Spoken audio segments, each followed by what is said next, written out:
네, 안녕하세요. 조은의 이웃 조이 여러분. 오늘은 특별한 게스트를 모셔서 이야기 듣는 시간을 준비했습니다. 오늘 모신 작가님은 사장님 얘기 좀 합시다. 그리고 제주 그곳에서 빛난다. 아빠 식사하세요. 그리고 사소하지만 내 감정입니다. 라는 에세이를 내신 조연주 에세이스트이십니다. 안녕하세요. 조연주 작가님. 네, 안녕하세요. 네, 조은의 마음약국 구독자분들과 이렇게 책을 읽으신 독자분들에게 간략하게 자기소개를 부탁드립니다. 어, 네, 안녕하세요. 제가 작년부터 제 소개를 할 때, 글 쓰는 임상심리사, 그리고 작가 조민주입니다. 이렇게 인사를 드리거든요. 저는 네, 앞에서 잠깐 소개해 주셨다시피, 주로 에세이와 여행책을 집필을 많이 했고요. 현재는 감정과 심리에 관한 책을 또 집필하고 있어요.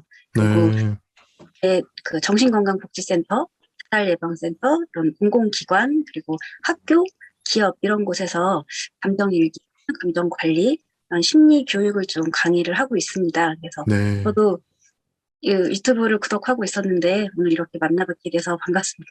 네. 이렇게 인터뷰에 응해주셔서 너무 감사합니다. 아, 저도 네, 감사합니다. 네. 그 작가님이 쓰신 에세이가 많이 있잖아요. 네네. 우리 조은의 마음약국 구독자분들한테는 그 사소하지만 내 감정입니다. 라는 책이 제일 관심이 갈 것 같거든요. 음, 어떤 계기로 이 책을, 감정 다루는 책을 쓰시게 됐는지 듣고 싶습니다. 제가 딱 감정이라는 단어를 쓴 건 이 책이 처음이긴 한데요. 네, 뭐, 그 처음 책부터 제 안에 있는 감정들을 글로 풀어내는 에세이를 좀 많이 쓰다 보니까 네, 처음부터 독자분들이 제 책을 읽고 후기를 남겨주시는데 독자분들이 처음부터 너무 자연스럽게 감정 에세이라는 말씀을 해주셨거든요. 네, 예, 아무래도 제 경험이나 제가 느낀 것들 이런 게 좀 이론보다는 그런 것들이 많이 이렇게 좀 녹아 있다 보니까 감정이라는 단어를 쓰지 않아도 감정 에세이라고 말씀하신 게 아닌가 싶어요. 그래서 네, 예를 들면 제주 그곳에서 빛난다라는 책은 제가 제주를 다니면서 느끼고 제주 여행을 통해서 그 당시에 제가 직장 생활로 굉장히 힘들었을 때인데 그 네, 힘들었던 마음을 치유받았던 과정을 담았거든요. 네, 그래서 그런지 그냥 제주, 소개, 뭐 제주의 맛집, 관광 이런 게 아니라서 좀 다른 여행지들하고는 느낌이 많이 달랐다고 하시더라고요. 어, 그리고 또 그 반대로 첫 책이었던 사장님 얘기 좀 봅시다. 그 책은 제 직장 생활의 경험을 담았는데요. 직장 생활하면 사실 좋은 것보다 힘든 게 더 많거든요.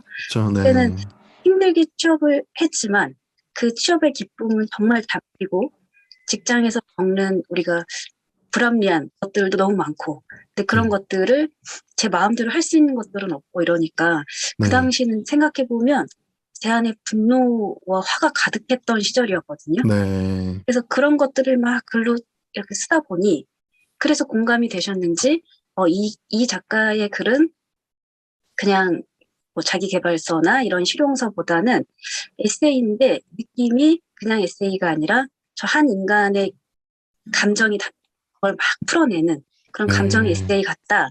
그렇게 공감을 많이 해주셔서 제가 아 그런가 보다 이렇게 좀 받아들이고 있을 때쯤 인생에는 참 타이밍이라는 게 있잖아요.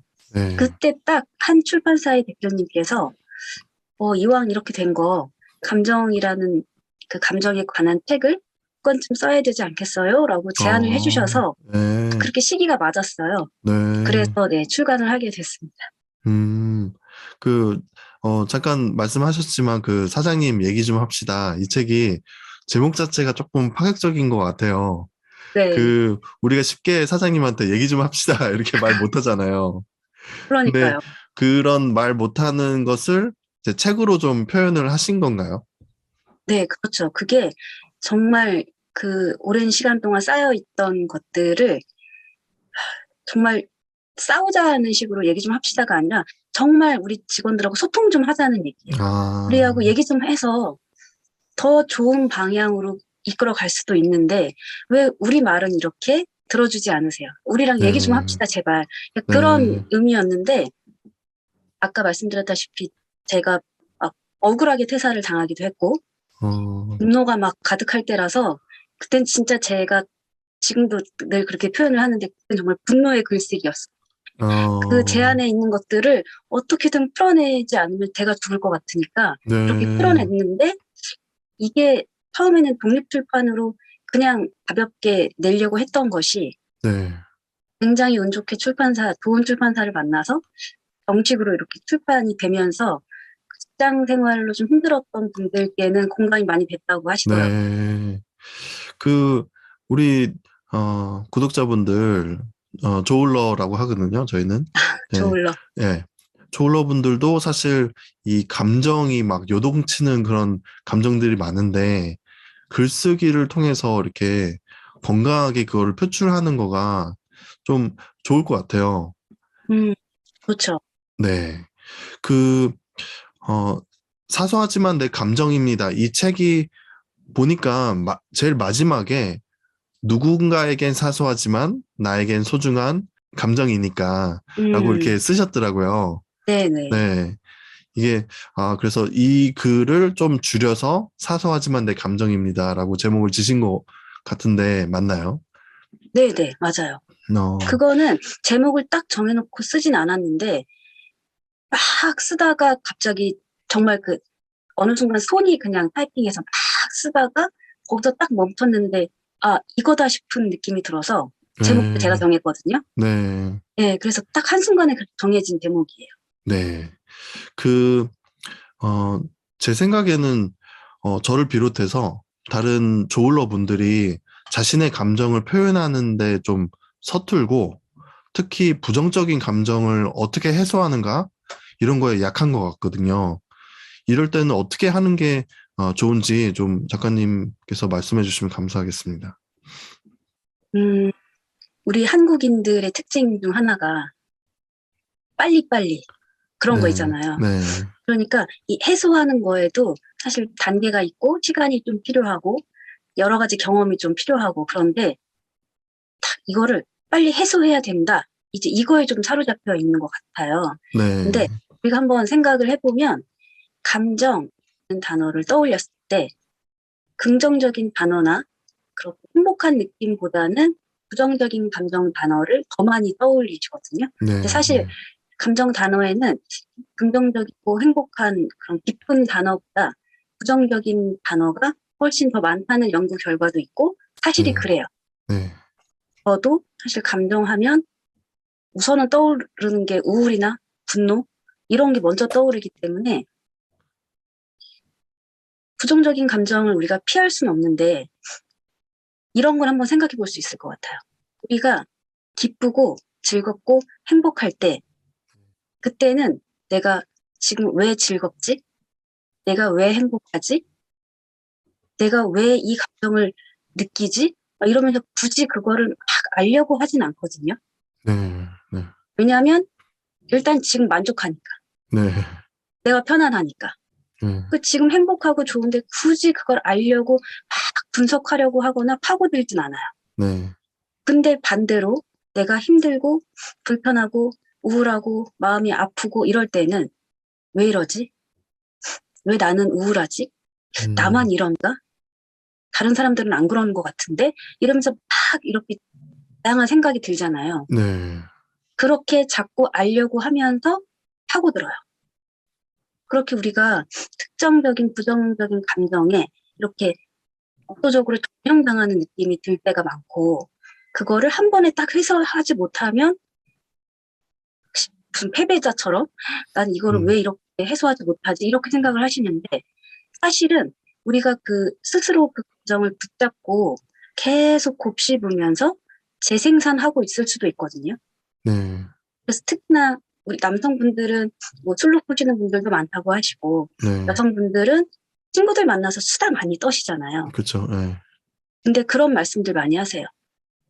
막 얘기하고 나면 엄청 시원할 줄 알았는데, 탁 만나고 헤어지고 돌아가는 길에 이상하게 찝찝할 때도 많고, 다 약간 해소되지 않을 때도 공허하고, 많고, 네. 네, 그게 그걸 자꾸 곱씹고 붙잡고 있었던 그것을 본인 스스로 재생산하는 과정 중에 하나이기 때문에 그래요. 네. 그래서 누군가에게 막 하소연만 한다고 해서 그게 해소되는 거거든요.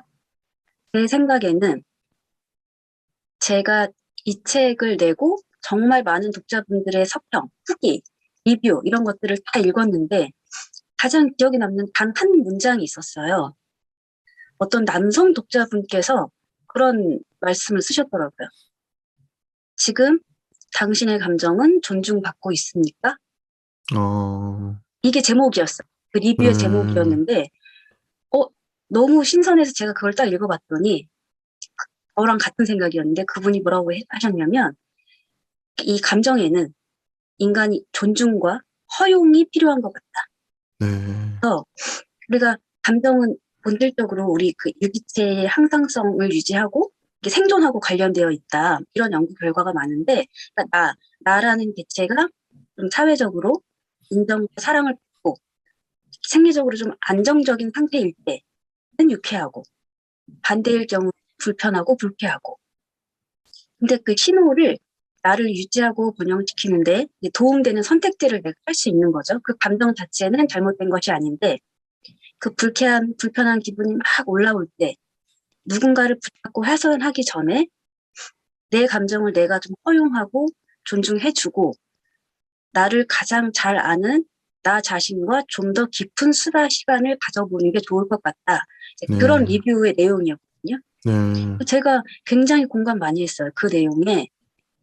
제가 그 리뷰를 보면서 내가 좀 편하게 쓴다고 쓴 에세이지만 이걸 좀 추가했었으면 더 좋았겠다라고 이렇게 생각했던 유일한 게 그거였거든요. 나 어, 자신과 깊은 수다 시간을 가질 수 있는 그 단계, 방법 그게 있는데 그거를 좀 알려드렸으면 좋았겠다. 그 생각은 네. 들더라고요. 네. 그래서 우리가 뭐 이론적으로 탁탁 뭐 이렇게 기계처럼 할 수 있는 일은 아니지만 간단하게 우리가 한번 생각해 보면 내가 그렇게 부정적인 감정 때문에 힘들 때 왜 이 사건이 어떤 사건 때문에 그렇다면 왜 이 사건이 내 불쾌한 기분을 유발했을까에 대해서 나와 깊은 대화를 나눠보는데 사실은 안타깝게도 대부분 어린 시절 경험에서 생긴 프레임과 관련된 경우가 많아요. 네. 네. 그런 것도 이제 하나씩 알아가는 거죠. 네. 그리고 나서는 내가 불쾌하고 불편할 때 내 몸에 어디에서 어떤 느낌을 경험하고 있지? 사람마다 달라요. 가슴이 막 쿵쾅거리는 사람이 있고 답답하고 목이 막히고 배가 아프고 복부가 조여들고 두통이 심하고 여러 가지 증상이 나타나거든요. 네. 감정이 신체로 경험이 되기 때문에 그런 것들을 내가 잘 확인하고 알아차리는 것. 그래서 그 특정 감정에 대해서 내가 좋지 않다고 평가하거나 억제하고 있지는 않는지 아까 말씀드렸던 좀 허용해주는 그걸 좀 알아보는 시간을 좀 가지시면 좋고 마지막으로 우리가 이렇게 내가 판단하고 그런 것 역시 주관적이기 때문에 그런 걸 편파적이라는 걸 좀 알아차리고 지금 있는 그대로의 감정을 그 감정이 주는 신체적 경험이 있어요. 앞에 말씀드렸던 여러 가지 증상들 그런 것들을 좀 허용하고 함께 충분히 머무르는 시간이 필요해요. 네. 해소를 하기 위해서는. 그래서 네. 그걸 단순히 한 번에 탁 해소해야 돼가 아니라 이렇게 단계를 통해서 머무르기까지 가시면 그 다음부터는 해소하기가 조금 더 수월해집니다라고 제가 네. 말씀드립니다. 네. 네. 저도 이 조언의 마음 약국 하면서 조울증에 대해서 좀 더 깊게 알게 되고, 그러는 과정 가운데 제 자신을 더 이렇게 좀 더 알게 되는 그런 시간들을 음, 갖게 되더라고요. 그래서 굉장히 많이 작가님께서 해주신 말씀에 공감이 되는데, 이 사소하지만 내 감정입니다를 읽어보면 정말 사소한 일에 대한 작가님의 감정을 표현한 글이라는 생각이 들더라고요. 근데 이 네. 책을 쓰시면서 독자분들이 어떤 생각을 가지고 이 책을 읽었으면 하셨는지 좀 말씀해 주시면 감사하겠습니다. 사소하지만 내 감정입니다는 진짜 그냥 제 감정 일기라고 하고 있어요. 라고 할 수 네, 있는데, 어, 어떤 독자분이 제 북토크에 와서 그랬었나? 제가 어쨌든 실제로 직접 만나는 시간이었는데 그분이 사인 받으시면서 그런 말씀 하시더라고요.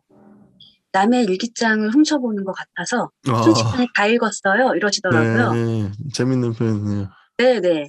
그래서 우리 어릴 때 누구 일기장 훔쳐보면 재밌잖아요. 네. 네, 저도 그런 생각을 했어요. 감정에 대한 이론적인 도서들은 나중에 내가 얼마든지 데이터가 쌓이면 쌓일수록 그리고 강의를 하면 할수록 더 많이 생길 텐데 그때 가서 써도 늦지 않으니 우선은 첫 번째는 평소에 책을 잘 읽지 않는 분들도 쉽고 편하게 다가가서 이거는 좀 읽을 수 있을 것 같아. 좀 편하게 재밌게 읽을 수 있겠다. 이렇게 좀 느낄 수 있는 책을 쓰고 싶었고 네.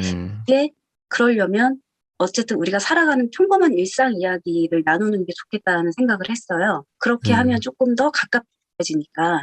네. 그래서 이분들이 이걸 읽고, 아, 우리가 이렇게 매일매일 같은 비슷한 일상을 살아가는 것 같은데, 그래도 그 속에서는 다양한, 그걸 이렇게 무의식적으로 다 흘려보내고 있구나. 근데 우리가 밥을 먹고 잠을 자듯이 감정도 좀 일상 속에서 이렇게 조금씩 조금씩 사소한 거라도 들여다보고 보듬어 주면 그런 게 좋구나. 이제 이런 거를 좀 자연스럽게 느끼셨으면 해서 최대한 네. 편하게 쓰려고 노력했던 책이에요. 네. 그러시구나. 그 조울러들에게 회복에 있어서 자신이 어떠한 사람이고 또 어떤 일에 스트레스를 더 받고 어떤 상황에 감정 변화를 느끼는지 아는 것이 매우 중요하다는 생각이 들거든요. 근데 너무나 사소해서 지나치기 쉬운 감정을 우리가 신경 써서 알아봐 줄 때 그때 갖게 되는 우리의 유익이 무엇인지 그것이 좀 궁금합니다. 음, 회복하니까 딱 이런 거랑 좀 생각이 나는데요. 우리가 평소에 운동을 꾸준히 한 사람은 몸에 건강한 근육이 있잖아요. 네, 마음도 똑같아요. 그래서 내가 힘들어 보니 아니면 내가 지금 힘드니까 더 좋아지기 위해서 어떤 것을 어느 한순간에 한 가지를 한다고 해서 갑자기 마음이 단단해지고 뭐 드라마틱한 변화를 경험할 수는 없거든요. 네, 그래서 평소에 내 감정을 좀 들여다보고 꾸준히 마음 운동을 하는 사람들이 마음의 근육이 좀 생기는 거죠. 신체와 똑같이. 네, 그렇게 했을 때 내가 어떤 상황에 놓이면 힘든 일을 겪게 되거나 좀 안 좋은 일을 겪게 되었을 때도 그렇지 않은 사람들에 비해서는 마음 근육이 있는 사람들은 회복 탄력성이 조금 더 좋더라고요. 네, 저도 오랜 시간 이렇게 해보니까 내가 보통의 사람보다는 조금 이렇게 회복이 빠른 이유가 평소에 이렇게 해왔기 때문인 것 같다라는 그 힘을 음, 느끼거든요. 네, 그렇구나. 그, 우리가 사실 그 작년에 동료 지원과 교육에 작가님께서 오셔가지고 그때 인사를 드렸는데, 네, 어, 우리가 몸을 훈련하는 것처럼 감정도 훈련이 필요하다고 말씀하셨잖아요. 네. 방금 전에 말씀하신 것도 그렇게 말씀을 해주셨는데, 음, 이 감정 트레이닝 네 가지 방법을 또 소개를 해주실 수 있는지. 어, 맞아요. 그때 감정 훈련 트레이닝 이런 것도 말씀드렸었죠. 네, 그때 기억나는 게 뭔가 되게 열심히 필기하시던 분들 그 모습이 아직도 생각나는데 네, 그걸 기억하고 계신다니까 음, 어, 그때 제가 크게 네 가지로 말씀드렸던 것 같아요. 어, 첫 번째로는 우리 감정의 척도화라고 표현을 네, 했었는데 감정이 눈에 보이지 않는 거다 보니까 이거에 대해서 가끔은 좀 부정적으로 생각하시는 분들이 나의 불안이나 우울 등의 이런 감정 상태를 뭐 10점 만점에 몇 점에 해당하는지 한번 확인해 보자 이렇게 했을 때 그렇게 감정에 점수를 매기는 게 어떻게 돼요? 그러면 더 안 좋아질 것 같아요. 막 더 보기 네, 싫을 것 같아요. 이렇게 하시는 분들도 계시는데 이 음, 훈련을 하는 이유는 눈에 보이지 않는 감정을 우리는 자꾸 꺼내보는 훈련을 해야 되거든요. 음, 이건 손에 만져지지도 않고 눈에 보이지도 않기 때문에 그래서 자꾸 흘려보냈던 것들인데 그 우리가 자꾸 꺼내려면 언어화 시키는 거나 이렇게 수치화 시키는 것들을 자연스럽게 좀 꺼내는 훈련을 좀 해야 돼요. 네, 그래서 내가 감정에 이렇게 점수를 매겨보는 거는 지금 나의 상태를 우선 스스로 한번 테스트해보고 그걸 좀 알아차릴 수 있는데 그리고 이거에 대해서 내가 조절할 수 있는 데는 굉장히 큰 도움이 되거든요. 네. 단순히 내가 스트레스 받아 이거 하고 스트레스 지수가 이 정도 있는데 내가 지금 어느 정도에 와 있지? 그거를 좀 알아차리는 거하고 조금 더 달라요. 그래서 네. 본인이 자신의 상태를 조금 더 자세히 알아보기 위해서는 감정의 속도화를 한번 해보시면 좋겠다라고 말씀드렸었고, 네. 두 번째로 감정 단어. 그 감정 단어를 많이 표현하는 사람일수록, 그리고 많이 아는 사람일수록 스트레스 지수가 조금 낮대요. 그 연구 어, 결과가 있거든요. 네. 그래서 평소에 우리가 감정을 표현하는 단어들을 다 익혀두거나 뭐 이렇게 표현하는 일이 많지 않아서 의외로 네. 딱 감정 단어에 대해서 써보세요 하면 몇 개 나오다가 말거든요. 대부분 성인들. 네. 그래서 그런 감정 단어들을 감정 카드도 있고 뭐 감정 목록도 있고 요즘은 감정 그림도 있고 여러 가지 뭐 활용할 수 있는 것들이 많아요. 네. 그런 것들을 통해서 좀 적절하게 익혀두고 표현하는 걸 좀 능력을 한번 키워보시면 좋겠다라고 네. 말씀드렸었고, 세 번째는 감정 일기 쓰기를 네. 말씀드려요. 그때 이제 하루 동안 일어났던 일을 우리 이렇게 일지처럼 이렇게 그런 기록 말고 그 자신의 감정에 초점을 맞춰서 그때 느낀 감정과 아까 제가 초반에 살짝 말씀드렸는데 그때 내가 이런 감정을 느꼈는데 내 신체는 어땠는지 혹시 내 신체 변화가 있었다면 그런 것들을 중심으로 작성을 하시고 감정일기가 사실은 굉장히 자유롭고 편한 글인데 어떻게 쓰는지 모르겠어요 하시는 분들이 의외로 많거든요. 네. 그럴 때는 마음 날씨부터 표현해보라고 제가 말씀드려요. 음, 그래서 우리 어릴 때 학교에서 일기 쓰기 숙제를 내주잖아요. 네. 그게 숙제를 내준 이유를 시간이 좀 많이 지나서 잊어버리셨는지는 모르겠지만 그 어릴 때 일기 쓰기 숙제 중에 날씨를 쓰게 하는 이유는 일기를 밀리는지 안 밀리는지 확인하려고 하는 네. 게 아니라 네. 관찰력을 키우기 위한 훈련이거든요. 음, 바깥 세상을 그냥 보는 게 아니라 바람이 부네, 비가 오네, 눈이 오네, 오늘은 따뜻하네, 오늘 어떻게 따뜻하네, 덥네, 춥네 이런 것들을 관찰하고 느끼는 그 훈련 중에 하나예요. 네. 그래서 어릴 때 하는 오감 훈련 중에 하나거든요. 네. 이거를 똑같아요. 감정일기에서는 내 마음, 내 감정을 오늘 날씨로 그것만 사실 써도 감정 세 줄 일기는 뚝 쓸 수 있어요. 네. 오늘, 오늘 감정 여러 가지 느낄 수 있잖아요. 굉장히 평온할 수도 있고, 네. 소나기가 내릴 수도 있고, 천둥 번개가 뜰 수도 있죠. 그래서 그런 감정 날씨들을 한번 먼저 표현해 보시면 쉽게 쓰실 수 있고, 네. 네 번째는 편지 쓰기. 음, 편지 쓰기, 이게 참 예전에는 많이 했던 방식 중에 하나인데, 요즘은 아날로그 방식이 점점 줄어들면서 조금 예전보다는 줄었다고는 해요. 근데 이게 우리 그 상담 중에서 게슈탈트라고 그 이론에서 빈 의자 기법이라는 게 있거든요. 네. 그 효과를 좀 기대할 수 있어요. 혼자 하는 거지만 이게 네. 그 이론은 빈 의자를 두고 그 의자에 상대방이 있다고 상상하고 자유롭게 말하는 거. 그래서 그런 상담 치료 기법인데 편지 쓰기는 그 사람이 읽는다고 생각하고 쓰는 거죠. 네. 이런 게 아마 제가 앞에 말씀드렸던 것처럼 만약에 사장님 얘기 좀 합시다. 이런 것처럼 뭔가 막 너무 많이 담겨져 있어서 이걸 막 터질 것 같은 경우에는 이렇게 뭔가 빈 의자를 두고 막 쏟아내는 경험도 필요해요. 네. 그거 하지 않으면 우리 신체와 마음이 어떻게 될지 모를 때는 이런 게 한 번씩 필요할 때가 있거든요. 비록 치지는 않더라도 그러니까 이런 것까지 해서 이렇게 네 가지 중에 본인이 할 수 있는 거 가장 쉽게 느껴지는 것부터 한번 해보시면 도움이 될 것 같습니다. 네. 그러면 작가님은 이 네 가지 중에서 어떤 트레이닝을 가장 많이 하세요? 저는 감정일기 쓰기를 거의 너무, 거의 저한 30년? 30년 넘게 일기를 썼으니까, 어, 그리고 저는 어릴 때부터 좀 다른 친구들하고 일기가 달랐어요.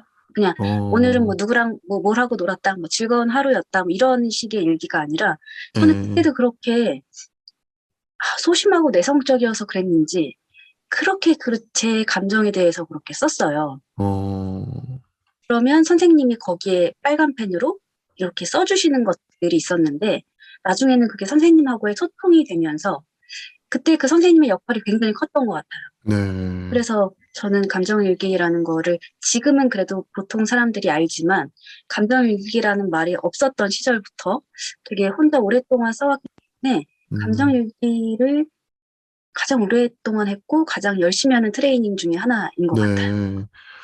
어떻게 생각하면 그때 초등학교 선생님께서 이, 조윤주 작가님을 에세이스트로, 되게끔 큰 역할을 하신 게 아닐까 생각이 드네요.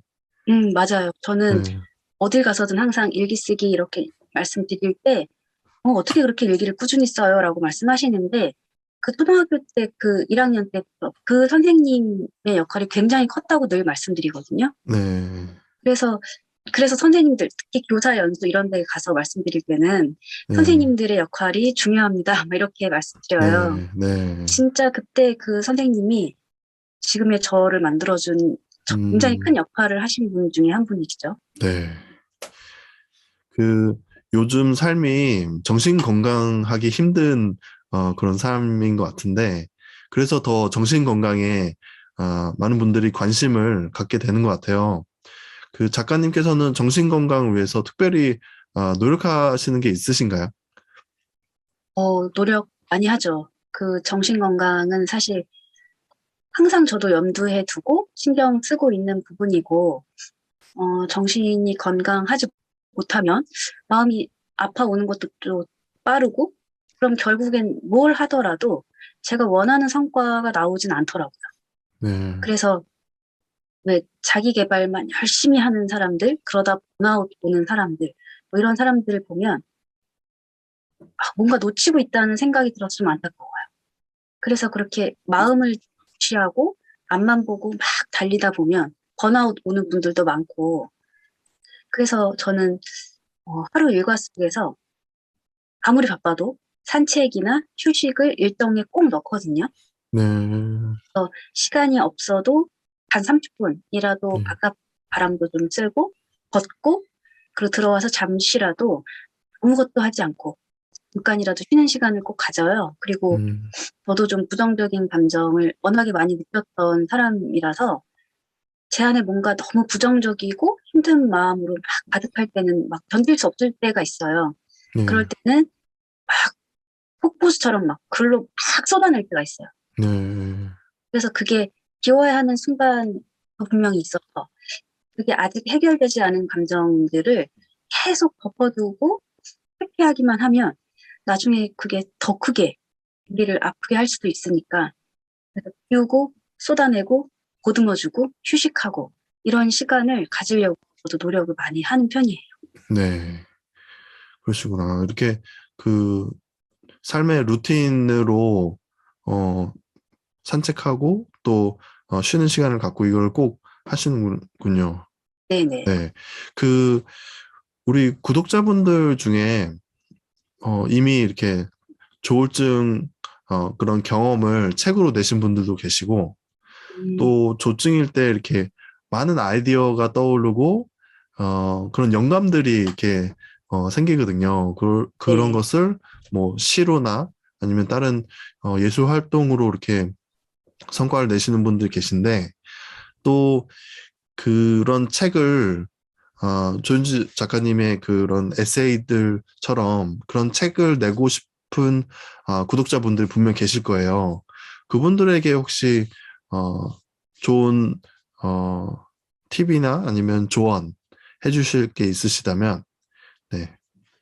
음, 저는 지금까지 제가 출간한 책들이 대부분 굉장히 짧은 시간 안에 집필해서 나온 경우가 많거든요. 그 이유가 네.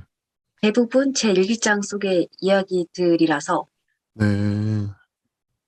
우리가 글을 쓸 땐 초고라고 하는데 저는 이미 초고가 있는 상태인 거예요. 아, 거기서 제 이야기를 가지고 와서 정리를 하는 거기 때문에 사실 좀 빨리 좀 출간을 할 수 음, 있었는데 그래서 제가 그 기록의 중요성에 대해서는 사실 뭐 메모도 그렇고 이거는 우리 마음 관리에도 그렇지만 실생활 일하는 곳에서도 실용적인 면에서도 여러 가지 면에서 기록의 중요성은 굉장히 많지만 저는 특히나 이런 마음 이런 쪽에 관련된 분들이 글을 쓰신다거나 책을 출간하신다면 그 말씀을 꼭 드려요.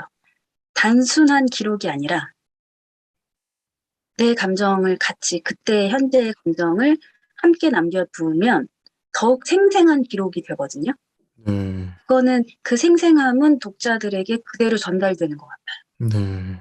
그래서 뭐 내가 지금 우울하고 조울증이 있을 수도 있고 불안할 수도 있고 그거는 저는 정말 아무것도 이상한 거라고 생각하지 않거든요. 그게 네. 나중에 자기가 뭔가를 할 때 자신의 내적 원천이 되어서 나중에 자기 인생에 도움이 될 수도 있어요. 네. 저처럼 저는 20대가 거의 분노로 보낸 시기라서 음. 지금 와서 돌아보니까 그렇게까지 화를 냈어야 됐나 싶은 순간들이 너무 많아요. 네. 근데 그 시간이 있었기 때문에 그걸 경험해보고 글로 남기고 책으로도 출간을 해보고 그걸로 또 많은 사람들하고 만나서 이렇게 얘기를 해보면서 계속 성장할 수 있었던 거거든요. 네. 그러니까 저는 항상 우울증, 조울증 이런 거를 사실 저는 숨길 필요 없다고 생각하고 오히려 네. 자신의 또 하나의 내적 원천으로 만드셨으면 좋겠어요. 네. 오히려. 네. 그것이 그냥 아픔으로 끝나는 게 아니라 음, 그것을 다른 예술적인 활동으로 이제 변환해서 또 다른 음, 사람들에게 위로를 줄 수 있는 그런 책이 나올 수도 있는 거고 그렇죠. 네.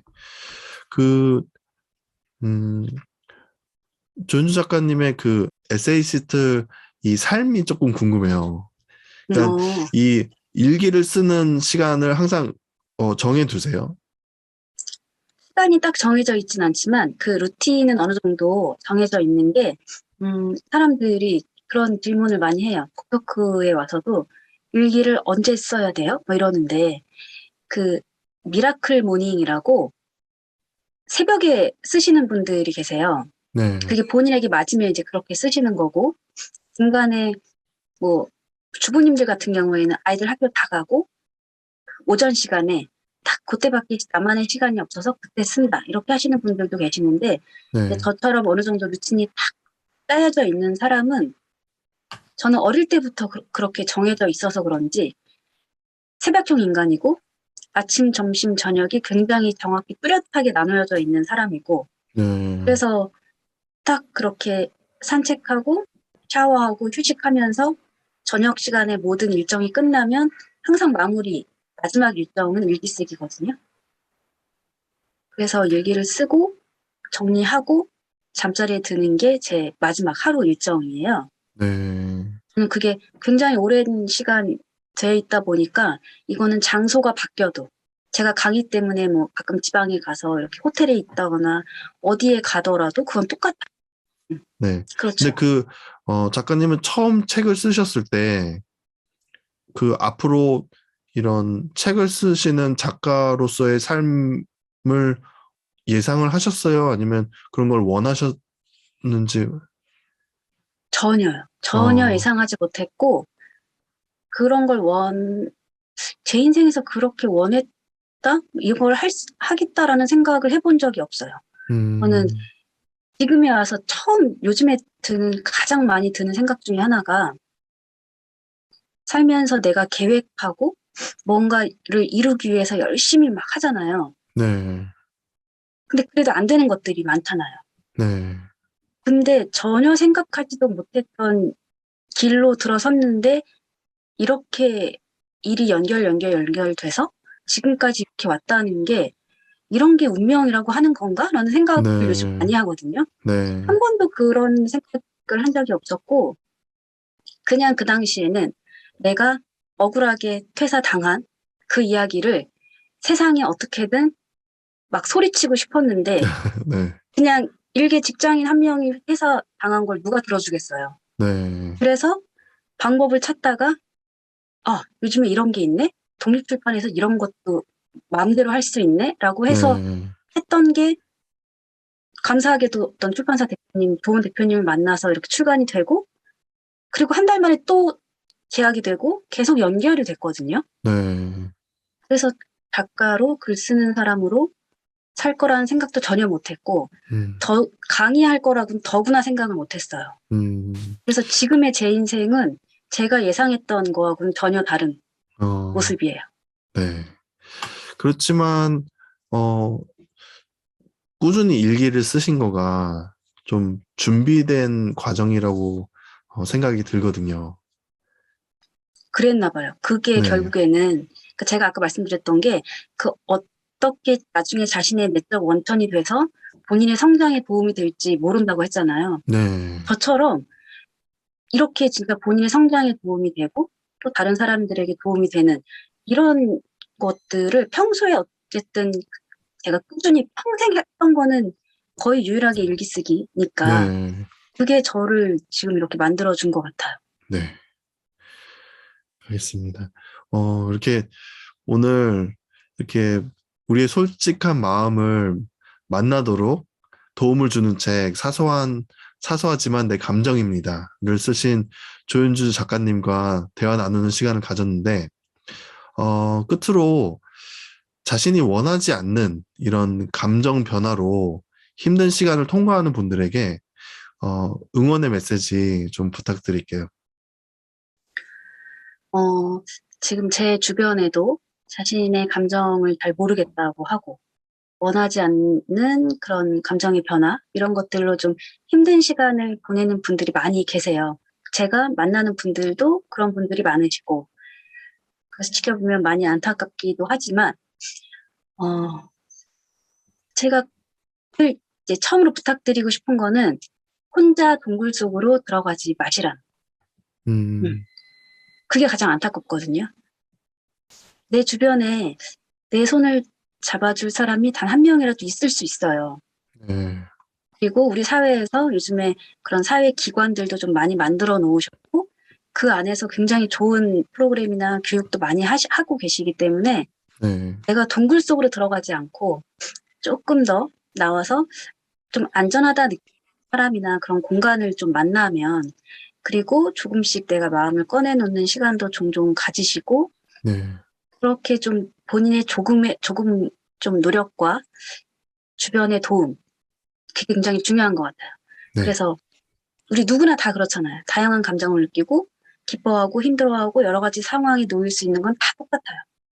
네, 그렇기 때문에 조금 마음에 예민하신 분들, 민감하신 분들이 좀 더 아프신 건 좀 맞는 것 같은데 그런 분들이 다른 사람들의 반응에만 이렇게 좀 레이더가 탁 켜 있거든요.